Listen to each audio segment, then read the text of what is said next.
You're watching France 24, and it's that time of the day now when we leaf through the international press for you. Joining me in the studio, Ginty Jackson. Good morning, Ginty. I'm imagining it's a Berlusconi bonanza this morning. Tell us what the Italian press are making of it first.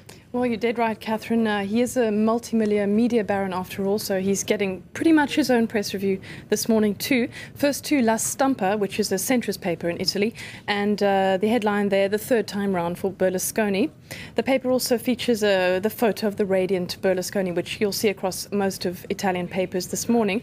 But I found the editorial angle quite interesting. The paper speaks of an unexpected Italian revolution in this case, saying that it's really a seismic shake-up of Italian politics in that now we only have six parties in parliament, whereas before we had this plethora of, smaller parties, which led to such instability in the past. And the paper is actually crediting Walter Veltroni for having done this because he refused coalitions with the smaller parties.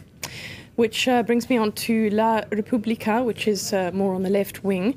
There, the headline is "An emotional Veltroni admits defeat, saying this government will be marked by the far right." And indeed, the photograph shows him looking really depressed in front of his supporters. Now, the far-right influence that he's worried about is, of course, La Lega, the Northern League, which favours more money, more independence for the north of Italy as opposed to the south. And they've, of course, done surprisingly well in these elections. And so the fear is that Berlusconi will now be in hock to them, which could be a rather worrying thing for the government in the future. Then just a quick flip to Libero, which is rather on the right wing, and the front cover is just, it takes the cake this morning. The title is actually a play on Veltroni's campaign slogan, "We can do it," but in this case they've changed it to "We can have a party." And it's interestingly a slogan that cribbed Barack Obama's slogan, "Yes, we can." So it's kind of a case of global politics getting all mixed up.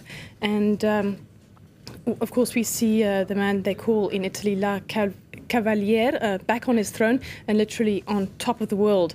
The paper celebrating that communists are now out of parliament. That's never happened before.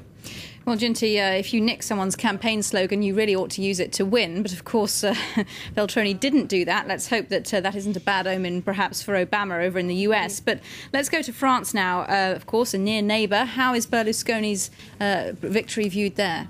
Well, it's huge news. I'll just quickly show you this title from right-wing Le Figaro, and there you'll see the grinning face of Berlusconi, and the paper calls it the fine victory of Silvio Berlusconi.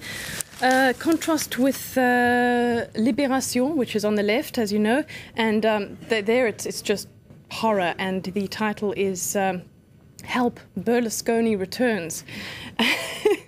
And the paper is really scathing throughout. The inside pages say there's a headline there saying that Italy has a weakness for Berlusconi and that he just keeps coming back. The editorial mocks Berlusconi's bad facelift, says he's populist, nationalistic as he ever was, and says that trying to explain Italy's choice, quotes an Italian writer who compares him to one of those Vespa drivers that kind of weaves in and out of traffic with a devil-may-care attitude.